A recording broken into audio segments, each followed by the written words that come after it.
to know that everyone can quiet at the same time. Well, it's almost, or it's way past 2 o'clock. I keep staring at that clock, not knowing that the clock had stopped at some minutes to 4. I was thinking it's some minutes to 2. Apparently, it's over 2 o'clock, and we have to get started. The holiday break wasn't a good thing for us, because whenever we have holiday breaks in between, students become very lazy, and then, of course, a lot of them are preparing for finals, as you all know. Especially those taking sciences, they all have lab practicals this week. So most of them are somewhere studying for their lab practicals, and then the rest are preparing for other exams. But nonetheless, we are going to get started. I'm sure that some of them will be watching this on YouTube live, and some will watch it later, and then we can get a feedback from them later on. And when we get those feedback, we can pass it to our panels, and they can always give a response to those. Again, welcome to the Dean's Forum. Today is December 2nd, 2019, the last Dean's Forum for the semester. And our topic today, restorative justice. I will start by saying that restorative justice uses inclusive approach of all stakeholders through reconciliation of offenders, victims, and community at large. It is different from a traditional criminal justice that focuses primarily on violation of a criminal statute. Restorative justice focuses on harm caused by crime and repairing that harm done. Today, we will examine restorative justice main principles and the 4 main pillars, examine the difference between restorative justice and restorative behavior, how these approaches could apply in every social construct, such as workplaces, classroom, sports events, and so on and so forth. After the forum today, I would challenge you to take what you learn to your respective work units or division or classrooms and send us a feedback for a future discussion. At this time, I would like to introduce our esteemed panel of experts on today's theme on restorative justice. As I introduce the panel members, each of them will have a few seconds to give an opening remark, and then we go from there. So I will start off by starting from in this order here. I will introduce Randy Dean for Institute for Restorative Justice and Restorative Dialogue. Mr. Dean. Thank you, Dr. Ebe. My name is Randy Dean, and I'm the current director of the Institute for Restorative Justice, Restorative Dialogue, an institute that began at UT Austin back in 2008. You may know of it from its contract with the Texas Education Agency to roll restorative discipline out to all of the schools through the service centers across Texas. That was from 2015 to 2017. It has recently been transformed. It's no longer an internal institute at UT. It is now a nonprofit corporation with headquarters here in Weatherford. Weatherford College has given me an office, which is wonderful, and allowed us to use your facilities here for trainings this summer. My background, I am an educator. I am a choir director, teacher, music teacher. I'm also a principal, and I've worked in charter schools, private schools, and regular ISDs in Texas, Georgia, and Alabama, and for a little while in Sfântu Gheorghe, Romania. So that's my background. Thank you. Thank you. Our second panel member, Mr. Lee Butler, our Interim Associate Dean of Enrollment Management and Registrar, also an Adjunct Professor of Sociology. Lee Butler. Also the Director of Institutional Research. Yeah, he has a very long time. For the sake of brevity, which yes. I'm not, we'll go with what we've published. I've been at Weatherford College. This is my 20th year, and I've served in a lot of different capacities. My formal education training is at Baylor University, a BA in Sociology and a Master of Arts in Sociology, and I've studied at Colorado and UNT and UTA, various different things, trying to find what I want to be when I grow up. The jury's still out on that. The idea of restorative justice and restorative dialogue, I think, is very appealing because of the potential it offers. As a social scientist, as someone who studies humans and how we get along or don't, I think it's fascinating as a methodology to build bridges, to build connections, to build validation for who we are, and move past the conflicts that seem to arise within our society as we seemingly are stuck on this barreling freight train of individualism without any concern for the broader, greater good. So that's what I will be talking about whenever I'm asked to talk, and I will pass it on to our next panelist. Very good.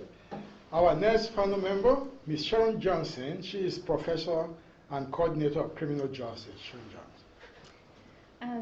Well, my background is I have a bachelor's in business and a master's in criminal justice from Tarleton University, and I've been a peace officer for a little over 25, going on 26 years, mostly from a prosecutor's office. So in that, I was also the crime victim coordinator and worked with crime victims, helping them through the criminal justice system.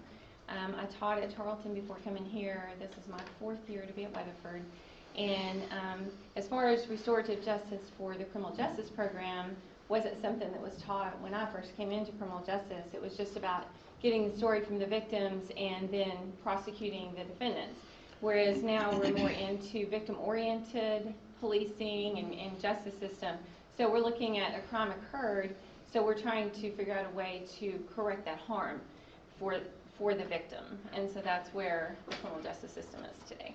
Very good. Thank you. Thank you. All right. Before we continue, I would like to introduce my partner, Tracy McKinley, over there. And where is April Staples? She's not here yet. All right. They both help to edit and make sure that what we're going to have today is going to be moving smoothly. All right. And before we continue, I would like you to get your cell phone. Let's do our cell phone work. Get your cell phone and log on to srs.campuslabs.com, and that will be your Connect ID number if you have your cell phone.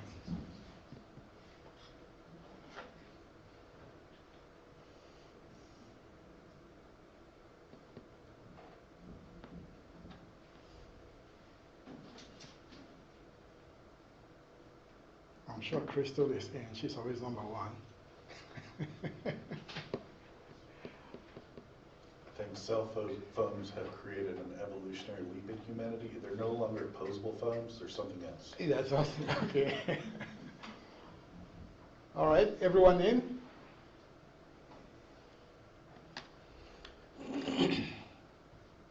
Okay, very quickly.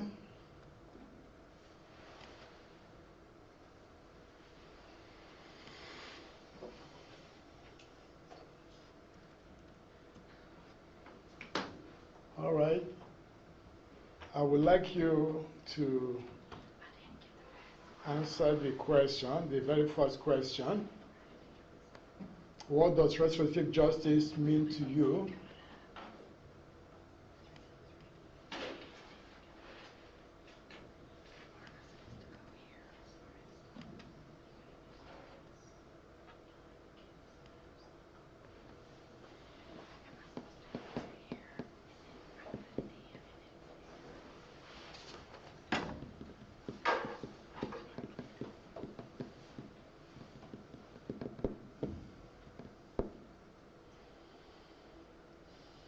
That's it? You want to tell me everybody's thinking the same thing? It generated again? Okay. Oh, okay. Thank you. All right. And this is what they think. Idea, wrong, writing, playing, making, level right, something failed, different things. All right. You have to do a hyphen if you want to put 2 words together.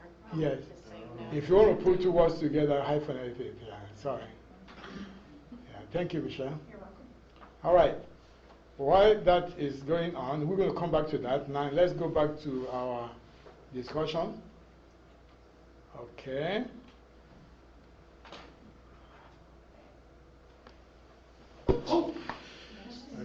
So in answering the question, what is restorative justice?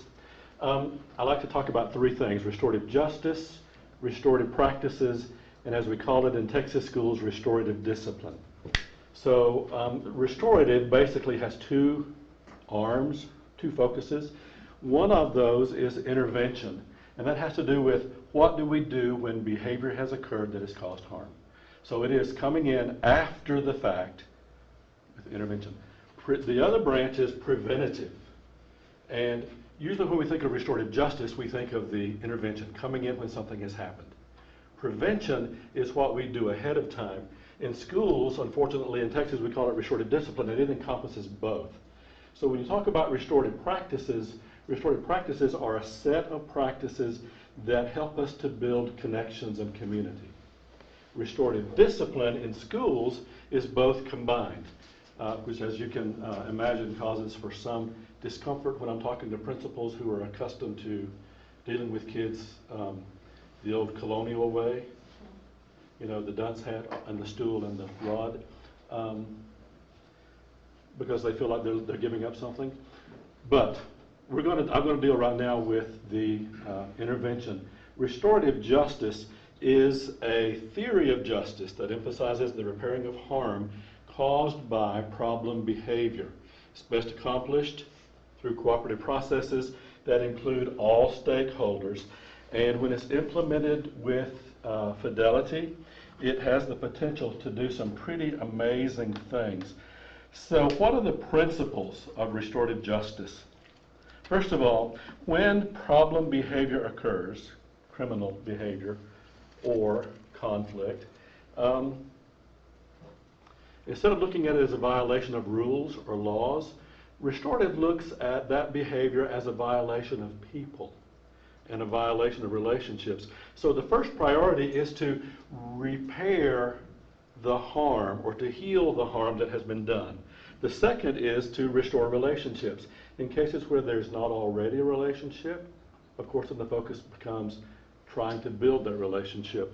The second priority is the relationship. The offender has the personal obligation to the persons harmed and to the community. The idea is this: when harm has been done, a just response is to heal the harm, to repair the harm. And so the idea then is, who is the person who has that obligation? Restorative justice also involves the community, because nothing happens in a vacuum. So if something happens on campus in a classroom, let's say at a high school where I might be a principal, something happens in a classroom between a teacher and a student. Who's impacted by that? The teacher and the student, right? Who else has been impacted by that? The other students in the classroom. Who else might have been impacted by that? The ones who hear about it. The ones who get on their social media 2 minutes later and read about it. And who else is impacted by that incident that occurred in that one classroom? The parents. Who else might? Do you see how that community, that circle of impact can go on and on and on? So in the idea of restorative justice, it is bringing healing to all those who have been impacted by the behavior. And the community shares in that responsibility of restorative justice. And the goal is to heal those affected and to right the wrongs. So if you look at, I love this slide, the comparison. What are the major or basic questions that are asked? And you could take this side over here, the retributive system, and instead of it being laws, as in criminal behavior, you could substitute for that what happens in schools. Because most school discipline systems are just a mirror image of the criminal justice system. So what are the questions asked? When criminal or bad behavior in school, problem behavior in school takes place, what's the first question?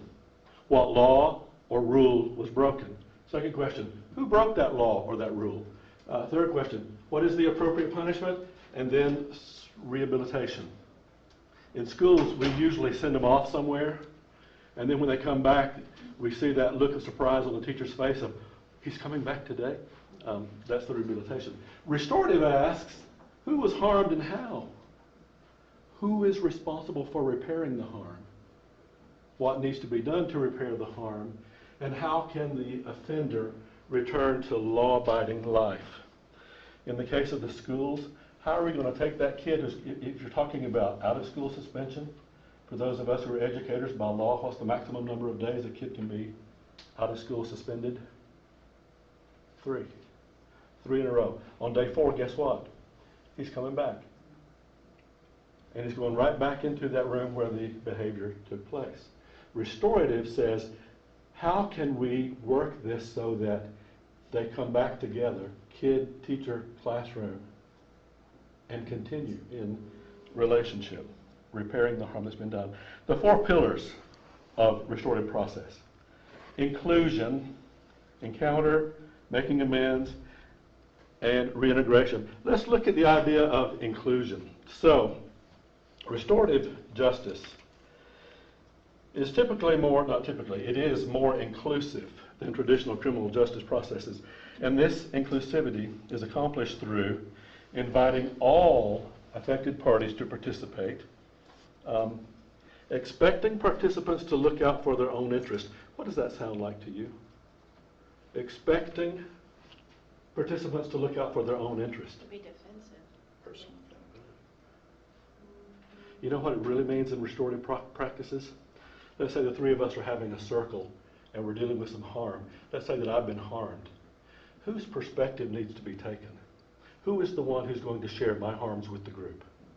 You. Me.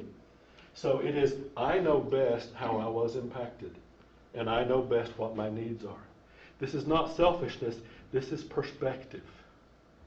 So everyone is expected to look to their own interest and to speak for themselves. Does that make sense? Okay.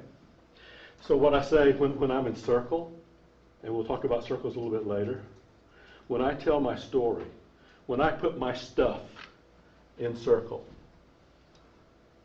if I'm the facilitator and I'm teaching people how to do circle, one of the first things I say is, don't touch my stuff. That's my stuff. I put my stuff in circle. Leave it alone. Because the healing comes from my telling. My telling. I don't want you to give me some therapy. I don't want you to give me any advice. And in circle, we don't do that. In circle, we tell our story. We tell how we were impacted. We tell what our needs are, and everybody else listens. Okay? And then accepting the solutions and plans created by the affected parties. That one probably needs to be underscored. In our trainings, we teach people how to be facilitators. Now, my background, I'm an educator, I'm a choir director. I direct people. And then I got my master's in educational administration. I'm a principal. Guess what that means? I tell people what to do, right? Teacher comes to me with a problem solving hat goes on. If you don't want me to fix the problem, don't tell me about it, right? Right? But when I'm facilitating a circle, I'm not, if I'm involved in what's happened, I can't facilitate. If I have experienced harm, I'm telling you this from experience, about 1.5 years ago, I made that mistake. If I'm facilitating a circle and I have a stake in this thing, I don't need to be facilitating. So I'm a third party, basically, who's interested only in protecting the process and facilitating the process. So here I am in circle, let's say with a group of kids and some teachers, or a teacher and a group of kids. And there's been a problem. As a principal, what am I struggling not to do? Fix their problem. There have been so many amazing solutions, plans that the circle came up with, that all I could do was sit and go, dang, I didn't see that coming.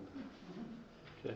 It's very difficult for teachers and educators to come to that point where we just stand back and trust the process to the point where they come up with their solutions.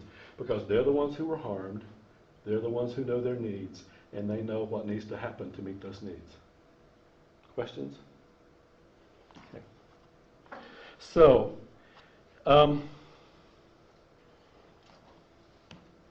Encounter.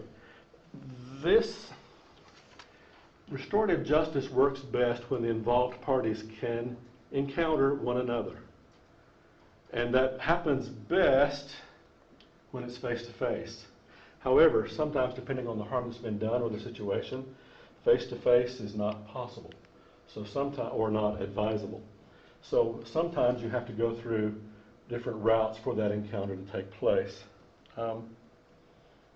But again, the idea is encounter. It's not where I'm going to go in and I'm going to fix it for you and I'm going to fix it for you.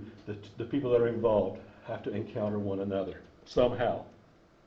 Amends. RJ seeks to repair harm.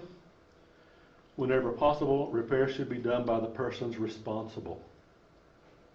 That's where that accountability comes in.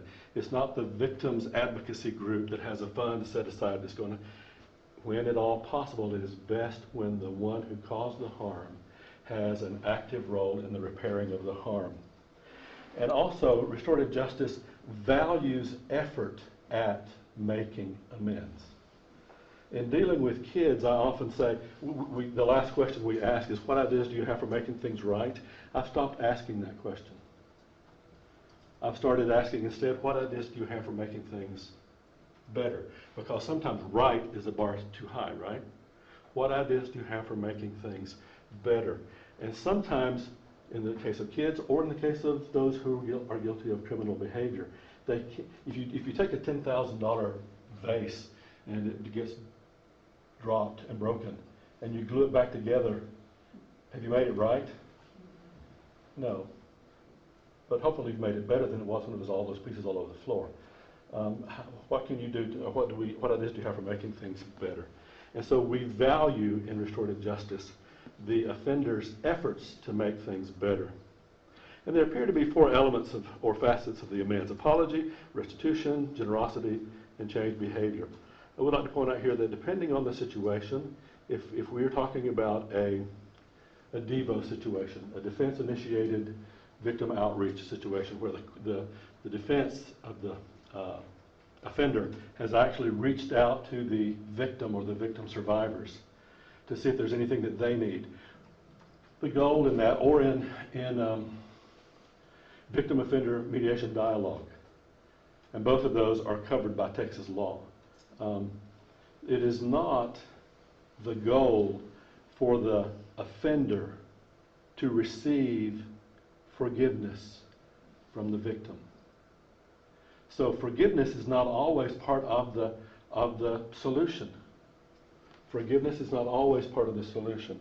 And in fact, in a victim offender mediation dialogue, it's actually inappropriate for the offender to ask for forgiveness. And I usually advise not to. That doesn't mean that it doesn't happen. Sometimes it does. It's wonderful when it does. So then the question is, then where's the accountability? Right? So teachers and principals will often say to me, so this kid did this, and now he's going to get off scot-free. You're going to call him down to the principal's office, give him a graham cracker and a glass of milk, sing Kumbaya, give him a hug, and that's it. Is that what it's all? And the answer is, well, absolutely not. That is not what it's all. It's not hug-a-thug in restorative justice. It's meaningful accountability versus punishment. So what is meaningful accountability? So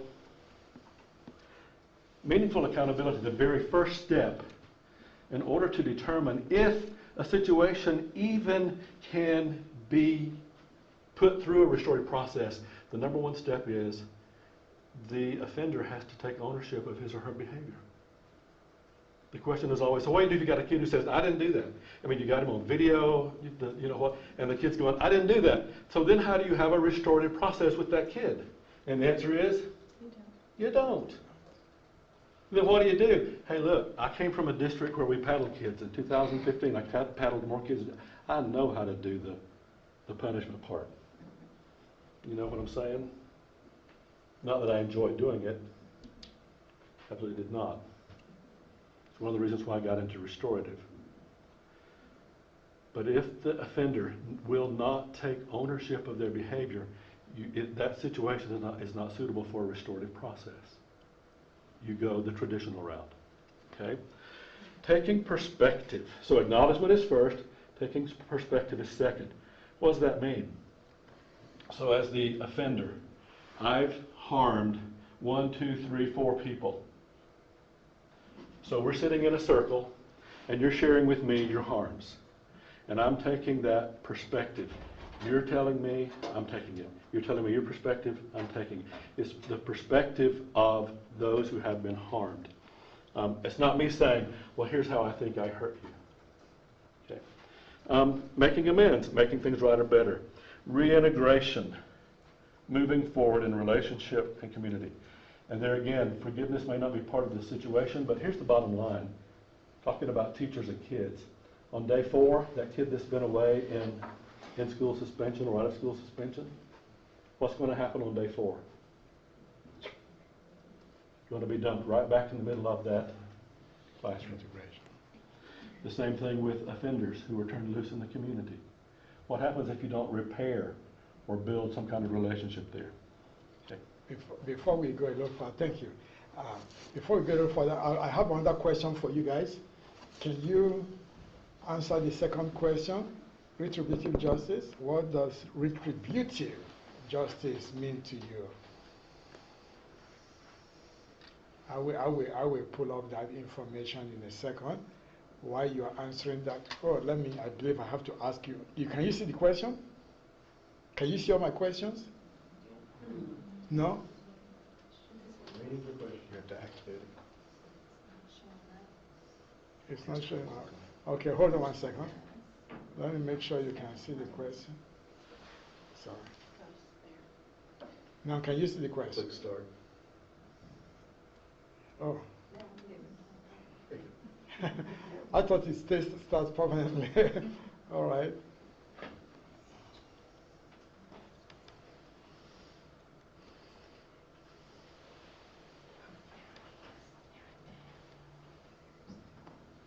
All right, while you are working on that answer, let's go to,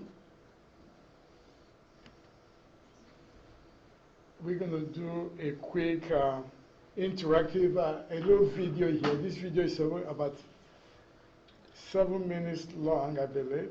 Hold on. Let me make sure you can. Oh.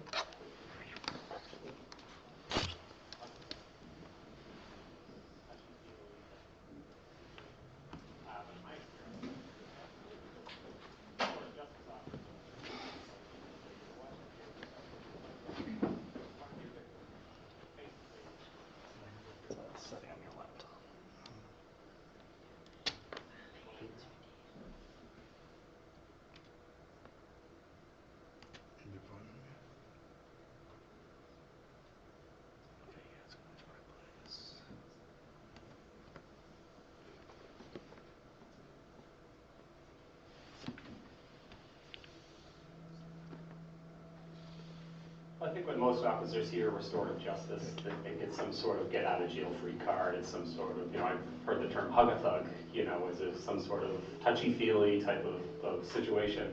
But in my experience, it's completely different than that. Restorative justice offers a unique approach to say, you know what, here, let's put you in front of your victim, face-to-face, and let's repair the harm on a more personal level, and it makes a tremendous difference for the offender as well as for the victim. We started with our first case before we were ready, and that was quite a discussion. We didn't even have the structure put together, but we just asked ourselves, do we have people that understand what restorative justice is? Yes. Do we have a victim that wants to avail themselves of this type of a process and wants to stay out of the court system? Yes. And we have people who care that will support the whole thing. Yes. All right, let's give it a shot. And one by one, we measured success by how the officers were buying into the program. Out in the community, success was very tangible. It was something you could touch and feel. Victims were thanking us, were telling us that they've been involved in the system before, and this is one of the more profound things that they've done. Offenders were were telling us that this had a very big impact. They've never had to sit across from someone and answer the question of why you did this and listen to the response of, you need to know what this did, how this impacted for me. When you're dealing with an offender, this provides accountability. They have to sit in a room and face their victims. Yeah, the court system gets bogged down with heavy caseloads, so stuff gets lost in the shuffle, and including that victim as well as that offender. So now all of a sudden they just become a number at the court. Here, the idea here is have a greater impact, and that's what the program offers, is that the agreement items are specific to that individual as well as what the victims are looking for, and that's the main difference. If you're looking to minimize the number of people that are going into the criminal justice system, if you're looking to minimize recidivism rates, if you're looking to maximize the public's perception of how the criminal justice system works, if you're looking to maximize the offender's perception of how the system works, this is the answer.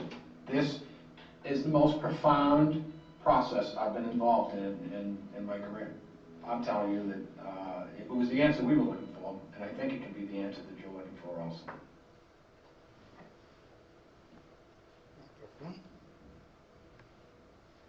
Okay, before we at this point, Joshua, I would like to, at any time, I'm going to be calling on Sharon Johnson to give her perspective of restorative justice, and Lee will always jump in at any angle you feel you want to interject, okay? All right. Do you have any comment before Sharon takes the floor? Lee? No, go ahead. Go ahead. All right. Sure. Well, like I said before, the best way for criminal justice is to have the encounter with the community and with the victim and with the offender, to bring them all into the same room together so that they can, he talked about perception, and that's definitely something that we have to work with today. It's not just whether somebody experienced the crime, it's their perception of the crime, because different people perceive fear differently. Some people are not afraid of certain things, and yet some people are very fearful. So we can't make that determination for those victims. They have to make it for themselves. To put them in the same room together sometimes is very critical, but some victims are not willing to do that. So they don't want to face the aggressor that perpetrated on them. So we have to look for alternative methods in order to do that. And we do some, FaceTime with victims where they're not in the same room together, at least to get them started on the dialogue. Because what we're trying to do is open up the dialogue so that they can, so that the harm can be repaired. Because if they can't, and forgiveness is definitely not something we're necessarily looking for. We're looking for a way for them to get past the fear that comes from victimization and be able to move forward in their lives, and also allow the perpetrator to move forward. From the defendant standpoint, we're looking at trying to develop communities that police the people instead of the criminal justice system policing them. So what that means is, we've had the saying for a long time, or at least I was raised with it, it takes a whole community to raise a child. In other words, if you see a child doing something wrong, say it, report it, and then the whole community comes together and tries to, keep an eye on them. Well, much the same with defendants who are struggling with either some kind of abuse, alcohol, drugs, or just, a desire to steal things from other people. A community can get involved in that without just having to rely on the criminal justice system to do it. We moved through an era where people didn't want to get involved, they don't want to say anything, but that isn't going to help with us to correct the behavior. We have to correct the behavior first. So restorative justice is about trying to put the victims and the people that were injured, whether it be the victims, the defendant, their families, all of those people, into the same room, have the encounter, and yet work to some outcome that they're all happy with, to where they can move forward. Not to fix it, not to ask for forgiveness, but to get them to a point where they can hopefully move forward in the process. And really one of the things, some of the police departments have tried are these town hall meetings, to try to, we all know that the sexual offenders have been released into our communities. You can look them up online to see who lives close to you, how many we have in our county, and everything else. And that causes a lot of people harm or fear that they're living right next door to someone and they have children.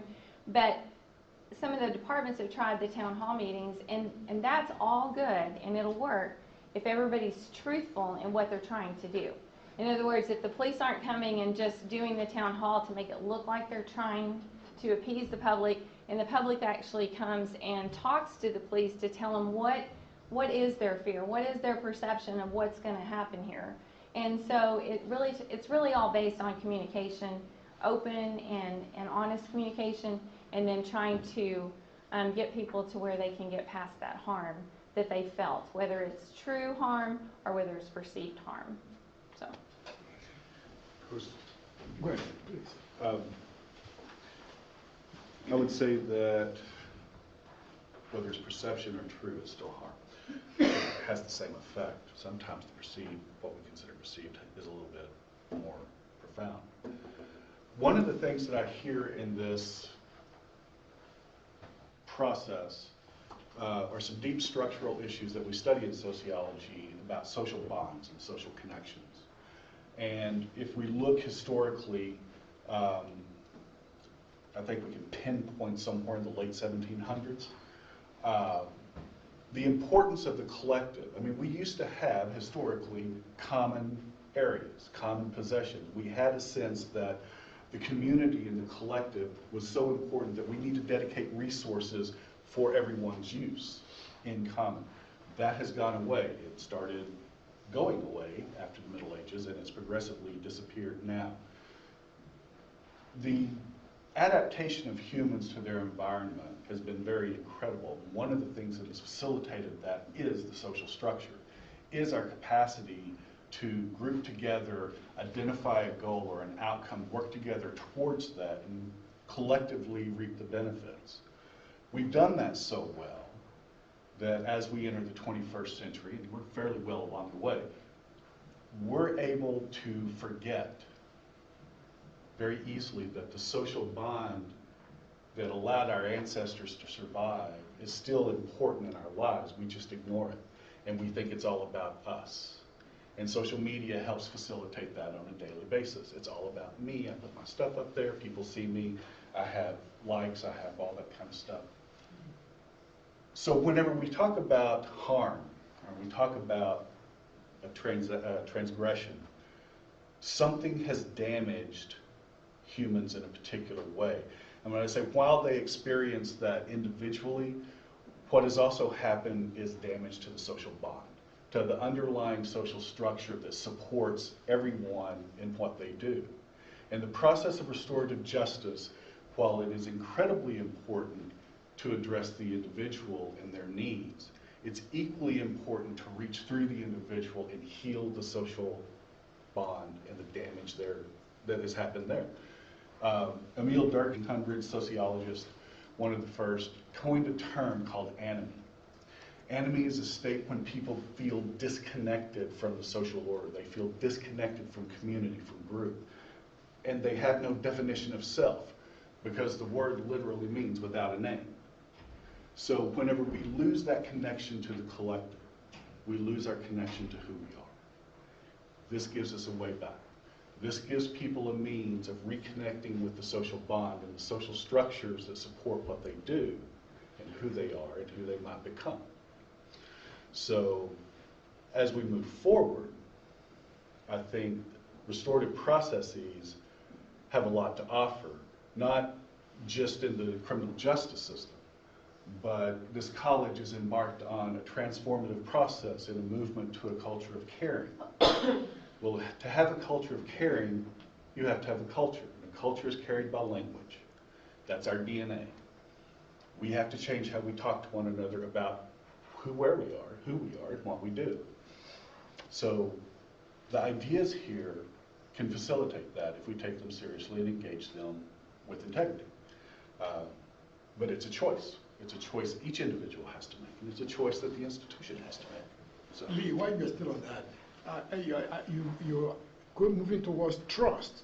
Can you address the issue of trust for you to be able to achieve this transformational process and bringing people together to have this good communication where does trust come into play if that's what is seems like it's missing from, if I'm just reading between the lines from what you are saying? Well, yeah, I mean, it's, as Gandhi famously remarked when someone asked him what he thought about Western civilization, he said it'd be a good idea. You know, trust would be a good idea if you want your organization to survive. You know, think about how we talk about our organization. Let's take Weatherford College as a case in point. How do we organize this institution? After you get Weatherford College, what comes next in the organizational chart? Divisions. Think about the word. Division. I'm separate from you. We have evolved over time, and I've seen it in the last 20 years, this notion that my division has my stuff and I must protect my stuff. No one else gets to touch my stuff. It's mine. And I'm going to protect it. I might use it to educate someone, but I'm going to protect it first. Regardless, whenever anyone in these different divisions or silos, if we started talking about them, experiences an issue, if there was trust, we would see someone reaching across that division and say, hey, look, something's going on here. I think you might need some help with it. I'm here. I'll help you out. What you need. But instead, sometimes what we see, not all the times, but sometimes what we see is silence, or hear silence, and see nothing until the tensions of the failure within that division become so great that what we do is we point to and say, you screwed up, and I'm going to crucify you for that. So there's very little room to establish trust relationships when failure is almost always accompanied by fear. We don't have the right to try something and fail. And that's what we're growing towards. We have a new administration. We have a new set of ideas coming in. And part of that is, I have the right to fail. And they're going to say, well, yeah, that didn't work. What are you going to do next? It's not a terminable offense, or a terminal offense. So building bonds of trust, I think, starts with this process. And what this process starts by doing is getting rid of the word division, getting rid of the words that separate us, because there's no one part of this college that has a different mission than any other part of this college. We are here to educate our students and to serve our community. And we cannot do that if 5 different areas are pulling in 5 different directions. We effectively go nowhere. So trust has to be established. This, restorative processes, can help us build trust, because I think one of the key elements that we're missing in this process is communication. We don't have a way to communicate between the areas of the college in a meaningful way that would allow us to build trust. And that's just my observations. Very good, very well said. All right, I have another question for you. Before I have Mr. Dean say something, let me open up this question, the next question here. Question number 3 for you is, what does rehabilitative justice mean to you? You can start. Did you click start? Oh, sorry. I always forget. Yeah. All right. So while you're working on that, we go back to our slides. Okay. Back to you, Mr. Dean, please. Okay, so one of the things that we used to do at Fort Worth Academy of Fine Arts when I was one of the principals there, anytime we had a faculty meeting, we met in circle. And the beginning of that circle, we did a check-in round. How's it going? How's it going? What are you struggling with? What are your successes? And every person in that circle shared. As we look at the elements of the restorative process, I'm not going to go through it. You can take a snapshot of that or whatever. I'm going to move on because I cover them here. The voluntary process, participation of the victim offender is absolutely free, voluntary. if a person doesn't want to participate in a restorative process, you should not, you cannot coerce, force. Now, I want to say very quickly, though, Kay Pranis, who is sometimes referred to as the grandmother of restorative justice in the United States, Kay Pranis was hired in 1994 in the Minnesota criminal justice system to be the first ever restorative justice coordinator in the United States. She talks about facilitating sentencing circles. So I was in a training with her up in Virginia at Eastern Mennonite University, and she's talking about sentencing. Now think about that. Here she is, she's a facilitator. Here's the victim, here's the offender, here's their accompanying support, sometimes attorneys, sometimes family. And then there's a judge there, and so maybe some other one or two court officials. And they're there for the purpose of coming up with a sentence. And so one of the participants said, wait a minute, I thought this was a voluntary process. Are you telling us that that offender, that defendant, wants to be there? And she said, oh no, but he'd rather be there than in front of the judge. So I want to very quickly say it is voluntary, but it is not always based on comfort. The first circle I sat in, I was as uncomfortable as a long-tailed cat in a room full of rocking chairs. It was horrible. I was in a room, in a circle, with 30 strangers, and everybody could see everybody else's face, and they were passing around that little talking piece, and we had to share our feelings. We were asked to share our feelings. That, for an old guy from LA, that's Laura, Alabama, for those of you who don't know, that was the most uncomfortable thing I have ever experienced. To share my feelings with strangers. It is voluntary, but it's not based on comfort. It's based on what we want to do. Each party, when you're talking about a healing circle or a repair circle, when you're talking about a conference that has to do with repairing that harm, each party should know full well what's going to happen when they get there and what the consequences of their choice to participate might be. You don't want to surprise. This is not circle or conference. Restorative process is not the place for you as the facilitator to spring surprises on your participants. That doesn't mean that stuff is never going to come out that you kind of go, whoa, didn't see that coming. But you as the facilitator should never be the one that brings up those surprises. Yes, sir. In the context of a criminal case, when does this process begin? That is clearly post-indictment in the case of a felony, post-information in the case of a misdemeanor. Prior to the appointment of counsel? After the appointment of counsel for the defendant? Because what I'm concerned about here is that, and maybe we just haven't gotten to this part yet, is that in the context of this process for criminals, for those accused of a crime, that the I have a challenge relationship with this kid. It's been used as a weapon. I'm concerned that the restorative process could become coercive. Mm-hmm. That is, just do this, it will be easier for you, cutting off an attorney's or defendant's opportunity to evaluate the allegations constitutionally.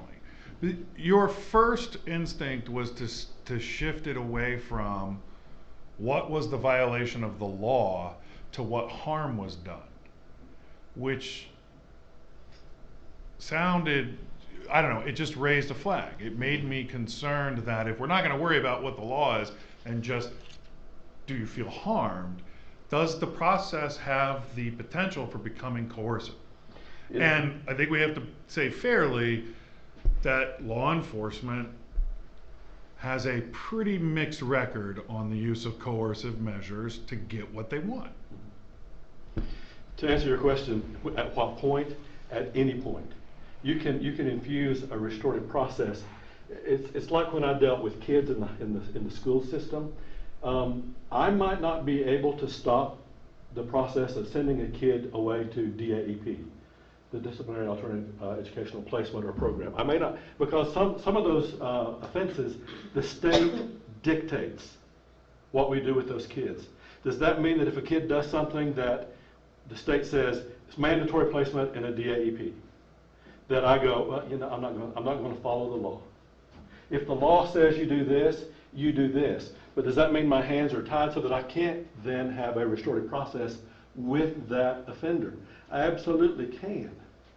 And there are all kinds of steps and places in that whole process where I can step in with a restorative process. For example, I can go to the DAEP and I can have a restorative conversation with that kid. I can go to that DAEP and I can bring the kid, if the kid wants to, who was maybe or the teacher who was impacted by that kid's behavior, and we can have a circle where we talk about that. I can do a circle, we call it a COSA, a circle of accountability, of support and accountability.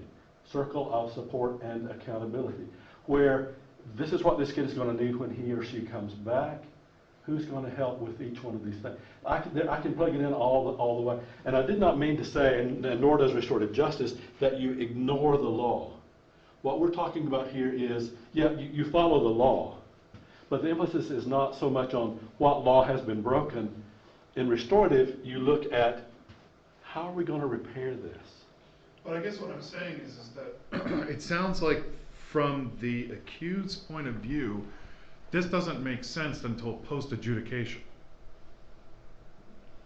That is, why am I involved in a process to begin to define my own involvement before I've ever been adjudicated? And I'm concerned that that could become a coercive tool by prosecution, will make it lighter on you through this restorative process to, as was pointed out, shortcut these trials because the system is full.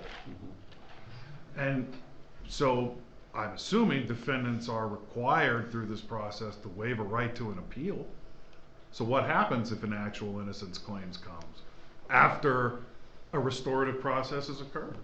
Well, if I may jump in, Absolutely. Wouldn't that depend on the gravity of the offense? If you say, for example, it's a manslaughter, yeah, I mean, you have to wait for the whole process to take its course. It's kind of a difficult thing to jump in immediately for restorative justice. But if it's a misdemeanor, you know, or an offense that no bodily harm was done, but maybe emotional and some other things, then yes, maybe restorative justice could even come before the adjudication process in the court system. Wouldn't you speak to that, Sharon? Well, I think you're talking about two different things, because he's talking about, and we had some conversation about this when we were going to talk about it, he's talking about more in an educational setting where we're talking about harm in, you know, like harassment or something like that. Some type of more of a civil type thing. In criminal, everything in restorative justice is talking about offender, defendant. So those people have already been arrested and have become in the system. Once that happens, they have to have an attorney. And as coming from a prosecutor's office, we're not going to offer them any kind of plea bargain without an attorney because they have to have one. So normally on the restorative part, the defendant and their attorney are going to come to us and say, as an alternative, we'd like to consider this, if y'all will consider it. And then the judge and the prosecutor would have to sign off on it if the community and the victim were agreeable to it. But that would be more into a sentencing phase or into the plea bargain status, but it wouldn't be something that the prosecution themselves would try to maneuver, because it wouldn't be part of that. In your experience with victim services, I guess my question is are victims being told about this process before the defendant is adjudicated? It is state mandated. Through the victim assistance, it's state mandated that they get their rights, and they're published, and they're handed to them and explained to them in the victim assistance. And that now includes the restorative justice process? That they can I'm go asking through, because yes, I haven't practiced in about 10 years. Yes. And so this was not even an option. Right, and it's mandated. You have to show proof that you provided all that to the victim. You can talk to them about arbitration, mediation, even if they're sentenced to a term, probation, or even prison time. then you tell the victim that all those things are certainly open to them, because it can benefit the offender to go into rehabilitation as part of their prison sentence or probation, to go to counseling and arbitration with the victim to show that they're trying to, you know, repair the harm, instead, because they're taking ownership of it. But that would be something that they would more instigate, or the victim would say that they're amenable to. But it's really coming from that side, not from the prosecution side or from the criminal justice side. Does that answer your? More or less, yes. Okay. So going back to the voluntary participation, that volunteer spirit you can withdraw whenever, if any party says no. So in this case, if the victim is going, wait a minute, I don't see this as, then they can pull out, and that stops the whole thing. Here is the next slide. I want you to look at this for just a moment, and this is by Kay Pranis, who I mentioned earlier, who talks about how we problem solve in Western culture, almost said civilization, Western culture. So she says this whole pie here is that whole process of problem solving, or problem solving. So she says 25% of your time needs to be spent on the getting to know you, and then 25% on the getting to know all about you. My wife and I were in Colorado in Denver this summer for the annual convention of the restorative communities and restorative justice. And we sat in a session with two ladies that work with elementary schools. And so here we are, a bunch of 60 of us who are old enough to get on the floor. Somebody has to, get back up. But we're in a circle, and somebody asked these two ladies, do you ever go into schools and work with kids who have problems? And one of the ladies said, yes, just last month we were at a school where they had a major thing brewing with first graders. And I'm thinking, what? And so the question is, so what do you do when you do that? She said, well, we went in and for 3 days, all we did was just fun first grade stuff. We were in circle, and it had to do with not just circle, but all kinds of activities, because they're first graders, right? They can't sit in circle. But what were they doing? They were getting to know you, getting to know all about you. When you've done that, she said, then 3 days later, we start talking about the issue or issues, and then the plan. What typically happens in Western culture is that, what do we do first? When we meet together for problem solving, what's the first thing we do? Here's the problem, y'all. And then what do we do? Make a plan. Plan A. What we do when plan A fails? Plan B. Go back to the issues. Plan B. What do we do when plan B fails? Discuss the issues. Go back to plan C. And the problem is, I don't know you from Adam's house cat. Why should I trust what you're suggesting to help me in my role in this problem? And so what Kay Pranis says is that we've got to devote the time to getting to know each other and really getting to know each other. And that's the narrative process that we see in restorative practices. So what would a restorative process look like? First of all, it is absolutely values-based. So what does that mean? If I may just say one thing quickly. Absolutely. This slide here addressed a lot of what Lee Butler was talking about. It fell within that premise. We say it here at Weatherford College, the divisions of the college, if we want to get to work together, this year is a good model to follow. It is. I guess. Okay. And this poster, for those of you that are interested, if you go to livingjusticepress.org, they have 3 dozen free printable, downloadable posters that have to do with restorative justice. livingjusticepress.org. Okay, so the whole process is very much values-based. When I met with my staff, that very first faculty meeting of the year, we did a value circle. Everybody got a paper plate. Everybody thought about somebody who was near and dear to them in their life, either living or not, and the value or virtue that person exemplified. They wrote that value down on their paper plate, and then we passed the talking piece, and they got to share the story of that person. And then they put that paper plate in the middle of the circle. And some of those values might be respect, empathy, compassion, forgiveness, humor, and whatever the people put in there. And then once they have contributed their value, then we did a consensus round. And the consensus had to do with, do we, as a circle community, agree that we are going to do our best to be what we just put into the circle? In some classrooms and in some faculty rooms, those plates were then put up on the wall as a montage. My wife always saved hers. Every time she had a circle, she put them back out in the middle of the circle, so the kids would be reminded what they agreed to. Then we get to circle guidelines. The guidelines are not rules and regulations. Basically, the guidelines, the standard ones are speaking from the heart, listening from the heart, trust the process, what happens in circle stays in circle. And you might add to that, if you've got 60 people in the circle, be mindful of the time. Other things that people might want to add as a guideline, what do we do about cell phones when we're in circle? Technology. How are we going to handle that? Or, we're all adults, do we know when we need to be excused and go to the restroom and come back? How are we going to handle that? Just simple guidelines of how we're going to be in circle. So it's very much values-based. And that I just showed you is a centerpiece, that picture of what we actually it would look like in a circle. Talking piece. Yeah, talking piece. My wife did a circle, and nobody at her school had any idea what restorative anything was. She'd been doing it for 2 years. She was the only person in that whole district. Principal walked in one day to do an observation, and my wife has her third graders sitting on the floor in a circle, and those kids are sitting there, crisscross applesauce, being very respectful of one another, listening, and they're passing the talking piece. She had those kids when they were second graders. She moved up with them.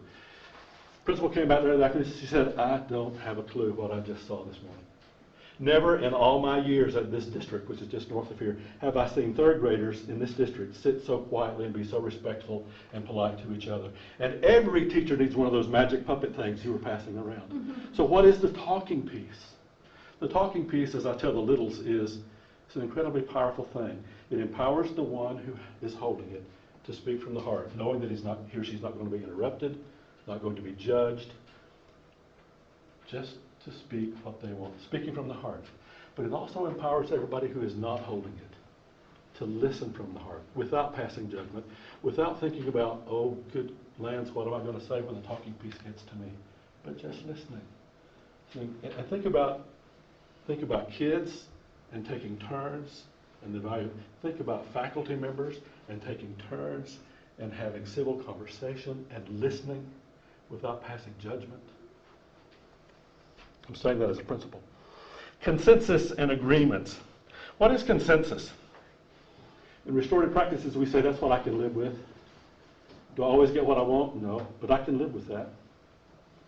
In one of those circles where we did values, one lady, I made the mistake, I didn't say a positive value, I just said a value of somebody who impacted your life, and she wrote bitterness on her paper, on her plate, put it in the circle. So then when it came time to, by consensus, people didn't want that one. They didn't want us to be bitter with each other. So somebody said, I have a problem with that. And then we came to consensus. The one who put it out there said, I misunderstood. And then she changed it to something else. But it's whatever the situation is. A good friend of mine in Atlanta did a circle after an elderly lady on that block. Her house had been broken into. And they did a community circle. And at the end, the question was, what do you need to feel safe? And the talking piece came to her and she said, I want to have a family barbecue in my backyard. And my friend said, this lady's lost her mind. But what she really wanted to do was get to know everybody on her street like she knew everybody on her street when she was a young lady living there. And knowing everybody and building connection with them would make her feel safe. And the whole community came to consensus, and the next weekend they had a big barbecue at her house, coming together in consensus. Agreements can be formal, agreements can be very informal. And that's just a copy of what a formal agreement might look like. How much time do we have? 5. We're Well, what you all are asking me to do takes 5 days to do in one of our trainings. How about we show them this picture? Okay, sorry. Yeah, let's just, so just before we show this, I would like to say, remember at the beginning I said that there are 2 branches or 2 focuses? One is intervention, and the other is preventative, that community building, that idea of if we build connections between us and then we have a disagreement later, we will more than likely disagree agreeably than come to blows, if we have a connection. And that's what this is in a school, so that's what this is about. In a community building circle, we bring students and staff together in a circle and provide prompts to encourage them to learn more about each other. The idea is to make deeper connections with one another so that in the future, if a conflict does arise, we use the connections that we've made to solve the problem. It gives students an opportunity to have a voice, and it gives insight to the teacher and to other students about the human behind the student. Community building circles are basically when your peers and your classmates all group up in a circle and talk about certain things like what school you're going to, certain details like what your favorite color is, how you felt in general about the year. Doing community building circles, you're really working on teaching them kindness, empathy, even like some leadership skills. So through the work of keeping this community building circle, you're teaching them life skills and actually working on their social emotional learning as well. If you're not involved in in circles, then you're kind of like a stranger, no one really knows much about you, you're just there. But when they know about you, it makes it easier to work with you because now you're not a stranger, you're more like a friend. I got to learn that I shouldn't be as shy as I usually am, and I can be more outgoing than I used to be. It really is something very new and different, and even the most hesitant teachers and staff members who started in this process have seen the fruits of it. I would say because of community building circles, more of our teachers feel a deeper connection with their classrooms than just being the deliverer of academic instruction. They have a personal connection with their students. Because of community building circles, students have really learned to accept one another, and it has allowed teachers to understand students in ways that they probably would have never understood them when just teaching academics. Well, what I have here, this here is the information to Mr. Dean. If you want to get in touch with him, that's his information, or you can contact me and I will get you into, put you in touch with Mr. Dean. Again, thank you all for coming today, even though we have a very skeleton crew today, but that's all right. A lot of people are probably online watching, and some people will be watching later. If you feel that you've learned something from this conversation today, you may try to practice this within your own work unit, or you can contact any of our panel to have a conversation with them a little further about this. They've all studied this restorative justice, they did their homework, and they are very good in what they do, and they are very knowledgeable about the restorative justice. So I will urge you to reach out to them individually or collectively to get more information. Again, thank you so much, and thank you to our panels today. This year is the end of the Dean's Forum for the semester, so we hope to see you guys again sometime in February. Thank you so much.